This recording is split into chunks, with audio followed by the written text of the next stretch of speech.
السلام عليكم ورحمة الله. اللهم صل وسلم وبارك على سيدنا محمد وعلى أهله وصحبه وسلم. ازيكم كل اخواتي وحبايبي، عاملين ايه؟ يا رب تكونوا بألف خير. النهاردة بقى هنعمل وليمة بفرخة واحدة. ايوه، فرخة واحدة هنعمل بيها اصناف كتير، وتعالوا تشوفوا هنقدر نطلع ايه الاصناف اللي هنقدر نطلعها من الفرخة دي. وهنعمل منها النهاردة كام صنف يشرف اي عزومة. يعني ان كان عندك عزومة او كنت عاملة وليمة لبيتك، ابهريهم كده، عرفيهم ان تقدري تعملي كل حاجة، تقدري تعملي اي حاجة. احنا الستات اصلا، انا اعترف على طول واقول احنا الستات نقدر على اي حاجة، واحنا قدها وقدود ونقدر على المستحيل. فايه كله بقى كده بقى، شوفوا بدأت انضف كده ايه اي حاجة زيادة كده مش مرغوب فيها اشيلها. الدهن بقى اللي بيكون في الرقبة، الجلد اللي بيكون في الرقبة ده بيبقى مضر جدا وفيه دهون ثلاثية مش حلوة خالص، فانا دايما بتخلص منها واسيبها ايه سلط ملط كده. تمام. وبعد كده هناخد كده ايه الورك، قسمته على 2 وبرده شلته اي حاجة منه مش مرغوب فيها. برده هنيجي كده على الصدر، هسيب الجناح بحتة من الصدر والباقي كده هقطعه. شوفوا هنعمل منه ايه. اهو سبت الجناح بحتة من الصدر كده والباقي الصدرين قطعته. والفرخة ديت كانت حوالي 2 كيلو ونص الا توم. 2 كيلو ونص الا توم. فهي فرخة حلوة وصدرها ما شاء الله ايه حلو كبير. فخدنا الصدر كده علشان هنشوف هنستغل الصدر النهارده مش في طبخة واحدة، لا في طبختين. وكان ممكن اطلع من كمان حاجات كمان، بس الحقيقة الوقت بقى يعني جوزي خلاص جه على الغدا. وكمان النهارده هنعمل في وقت قليل جدا. ام احمد كنت نازله لها بالخمار ده، الخمار ده بتاع امي، بتقول لي انت هتصوري كده، وقعدت تتريق عليا. قلت لها طب والله لا اصور كده، ما اصورش كده ليه؟ ما انا حلوه وعسل وزي الفل اهو. احكوا لها بقى وقولوا لها الخمار حلو يا ام احمد، انت بتتريقي عليها ليه؟ ماله الخمار؟ حق الخمار مضايقكم في حاجه؟ وحش في حاجه؟ شكلي وحش فيه في اي حاجه؟ جميل وزي الفل. نرجع بقى النهارده للوليمه اللي هنعملها.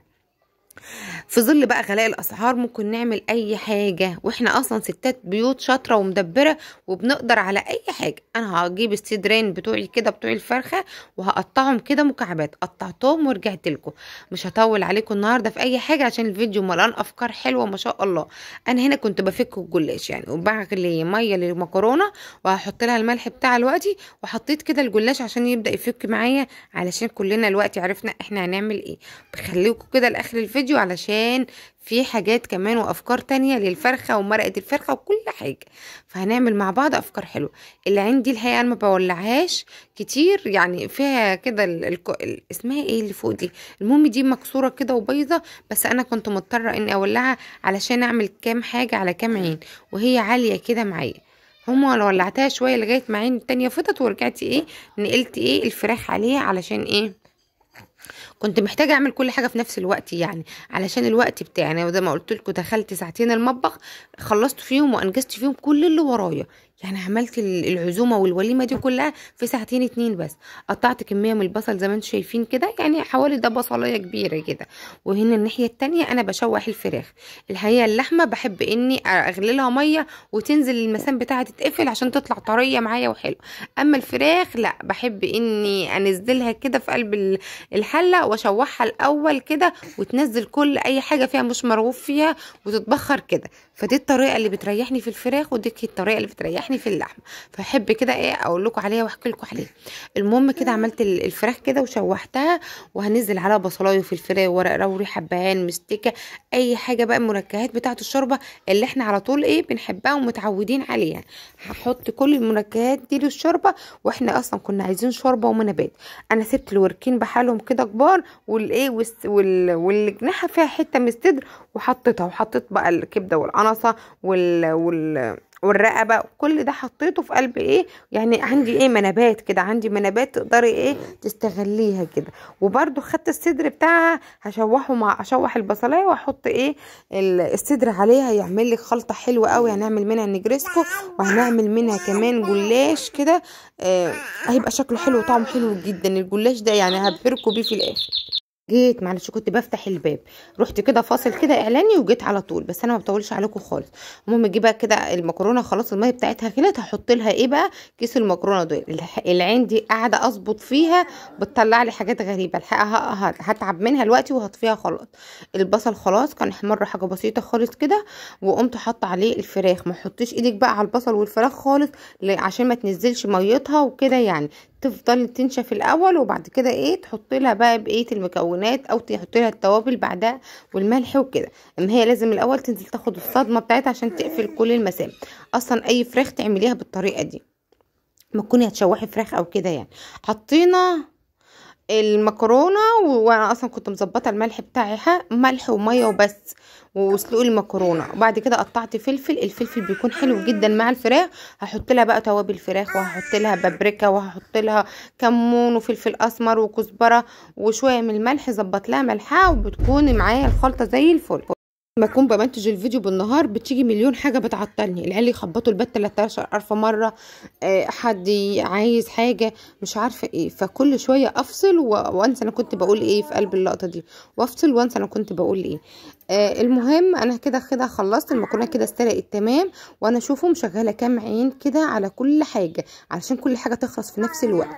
ما شاء الله مفيش حاجه ايه خدت وقت. نقلت بقى العين على العين اللي في النص دي، وقفلت التانية لاني قاعده ايه النار بتاعتها تروح وتيجي وقاعده تتعبني، فخلاص قفلت عليها احسن اريح دماغي منها.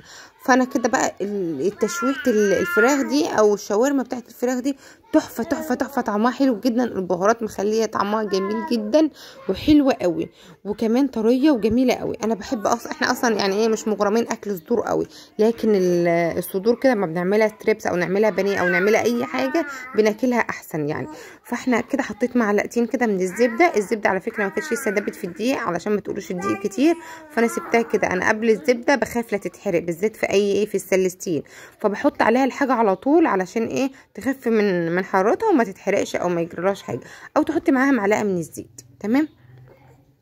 فانا كده قلبت كده الدقيق كده لغايه كده ما لونه كده بقى حلو كده، مش لونه، ريحته كده طلعت كده. وهنعمل بقى البشاميل بتاعتنا، هندلق عليه اللبن وهو ساقع كده، وهنفضل نقلب كده برضو على طول. انا ايدي في الدقيق على طول لاني بشتغل في السلستين، والسلستين بيلدع على طول، فما سبتوش ولا ثانيه. وبدات كده ان احط عليه كيلو من اللبن، هو 3 معالق دقيق كبار هرميين وكيلو من اللبن، حلو جدا لكيس مكرونه، بيكون البشاميل بتاعها كتير وحلو. انا بحبها بشاميل بتاعها كتير، فهو كيلو من اللبن بيكون حلو، نص كيلو من مكرونه و بيكون يعني ايه بشاميلها كتير وحلو. هنا كنت هزود لبن بس رجعت في كلامي، قلت كده كويس وكده حلو. هخلص بقى التتبيله او الملح بتاع البشاميل اللي هو فلفل اسمر وشويه من الملح وهجيب الوقت مرق الدجاج احطها عليه، بس ابني ساعتها كان بيجيب لي المرق، بس هحط مرقه الدجاج عليها وخلاص كده خلصنا. كده البشاميل بتاعي جاهز وما خدش مني اي حاجه. كل الحاجات دي عملتها وانا واقفه على النار. كمان ولعت كده في الحله الصغيره اللي انا حطيتها على البوتاجاز الناحيه التانيه دي على شويه من الرز. الحقيقه احنا ما بنحبش الرز بشعريه، بنحبه ابيض، لولا كده كنت عملت رز بشعريه، بس احنا بنحب الرز ابيض، لكن في العزومات على العموم بيكون الرز بشعريه الحقيقه اشيك يعني. البشاميل كده خلاص. جبت بقى كله قصادي كده، هلف كل ده في نفس الوقت. شوفوا احنا في ثانيه يعني، اجدها عزومه تتعمل على طول وكل حاجه تتعمل، ما اقولكوش احنا ما فيش حاجه بتوقفنا وما فيش حاجه اسمها حاجه غلت علينا يعني. خليكي تبع كلام من غلى عليا شيء تركته، خلاص انت غليت نشوف حاجه تانية، نشوف بديل. الفراخ بتكون حلوه جدا في قلب المكرونه دي، وعملناها من ما فيش يعني. ما تكوني عايزه تعملي لعيالك صينيه مكرونه بالفراخ وكده، اما تكوني طبخه فرخه خدي ناحيه من الصدر الفرخه واعمليها، بتكون حلوه جدا. وتكوني انت اديتي لهم يعني وجبه زياده، خلاص بقى يا مالك بتكوني قدمتي وجبه زياده او السفره بتاعتك كامله مكمله، وبحاجه بسيطه عملتها بحاجه بسيطه وفكره بسيطه يعني من الفرخه اللي انت هتطبخيها اصلا. والعيال اصلا بتغضب على الصدر وما بترضاش تاكله وتقولك احنا مش عايزين ده جامد، ده شادد، ده عامل، لكن هو ما بتحط كده في قلب البصل بتاع بيكون حلو جدا وما بيفرقش عن الورك في حاجه، اصلا بيكون طري وجميل. خلاص بقى يا مالك خلاص، معلش مالك عامل صدعه جامده النهارده وقاعد يغني الاغاني بتاعته كلها ومش راضي يسكت. بصي قلب ماما. خلاص بقى خلصت كده. احنا زي ما قلت لكم بنحب البشاميل كتير كده عليها اهو، زي ما انتم شايفين البشاميل كان سخن، لكن هو اصلا لما الدنيا دخلت الفرن وبكبكت كده شويه مع بعضها الدنيا بقت تمام وزي الفل. عندي بقى شويه صغيرين كده من الجبنه الموتزاريلا، فقلت خلاص انا هعمل الجلاش الاول واما اخلص هحط شويه على وش المكرونه، بس الحقيقه ما كانوا شويه صغيرين بس هم المتبقيين يعني ومشوا الحال. كانت حلوه وزي الفل. المهم كده بقى حطيت ده على جنب، وبدات كده ان اجيب لفه الجلاش علشان نلف كده صوابع كده من الجلاش بالفراخ. لو في شويه زيتون بقى كان عليها، لو عندي زيتون كنت عملتها. اول واحده عملتها بورقتين من الجلاش، ورجعت قلت لا هتبقى تخينه قوي، ورجعت عملتها بورقه واحده، كانت سمكها حلو وكانت خفيفه وزي الفل. حطيت عليها شويه من الجبنه ديت حلوه جدا ومطت، وهتشوفوا المطه كده في اخر الفيديو هوريها لكم. وبدات اني اعمل في الصينيه الصغيره دي صوابع كده بقى كبيره كده من الجلاش. انا بعد كده قطعتها اتنين، يعني حسيت انها تبقى طويله كده فقطعتها اتنين، بس حبيت ان اعمل كده انجازا للوقت، لان خلاص كنت المفروض ادخل الفرن، وكان بتهيألي جوزي ساعتها وصل خلاص، فالمفروض اني اخلص بسرعه، فلفتهم كده في مفيش. شوفوا اهو في ثانيه هتلاقوهم كله اتلفوا واتعملوا اهو. وانا اصلا ما عادش كل حاجه عندي دلوقتي مستويه، خلاص هحمر الفراخ وادخل دوم الفرن ياخدوا اللون بتاعهم وبس. خلاص كل حاجه عندي استوت وزي الفل. لان لسه هعمل ملوخيه وانا واقفه كده، عشان انتوا عارفين الملوخيه ما بتاخدش وقت. اهو لفيت كده الفراخ، هروح بقى اخلص كل لفه الصينيه وهرجع لكم. اهو رجعت لكم بعد ما لفيت الصينيه ديت، خدت مني نص ورقه الجلاش، والباقي دخلته الفريزر نعمل به حاجه تانية. معلقتين كده بقى من الزبده سيحتهم ومشيت كده عليهم كده عشان تاخد لون حلو بكل البتاع. معلقتين كده اهو، ما بسقيش الجلاش وانا بعمله وهو بيورق ويبقى زي الفل. بعد كده بقى حطيت كده لبن كده، ما كانش عندي لبن تاني فحطيت لبن كده يفك من الفريزر على ما اخلص الملوخيه. 3-4 كبشات كده من الشوربه، وهنعمل شويه ملوخيه عجب حلوين جدا. الحقيقه احنا سالفينهم من ام احمد علشان للمصداقيه يعني، لاني جيت ادور ما لقيتش عندي ملوخيه، رحت جبت منها فنجان الملوخيه ده جبت منها فصين توم. يعني الملوخيه دي برعايه ام احمد حلو وحادق. عملتهم كده. شوفوا عملت كده الملوخيه، وكانت الشوربه بقى حلوه ومتحيقه وجميله قوي. ظبطت كده الملوخيه، وبعد كده هجيب فصين توم واحط عليهم شويه من الكزبره، وهطش طشه الملوخيه، وعمل لي كده مطبقتين من الملوخيه كان طعمهم حلو قوي. الحقيقه ما اكلتهاش من زمان، فهي جت على دماغي قلت اما انزل نديها ملوخيه كمان. زي ما انتم شايفين كده، كنت طبعا زي ما قلت لكم انا مستعجله خلاص، فقطعت الثوم وانا واقفه، لا ضربت ولا هرست ولا اي حاجه. هما كان فص الثوم كده، وزي ما قلت لكم هما مطبقتين 2 مش كميه كبيره يعني. وهحط عليهم شويه من الكزبره، وهنطش التقليه بتاعت الملوخيه.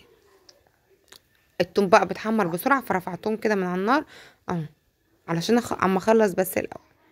شويه كده بس من الكزبره ريحتها طلعت، وقمت طشاها كده، بتبقى جميله جدا الملوخيه بتاعتنا العسل. خلصنا الملوخيه، ندخل بقى على اي حاجه تاني. اليوم ده ما شاء الله كده من حاجه لحاجه.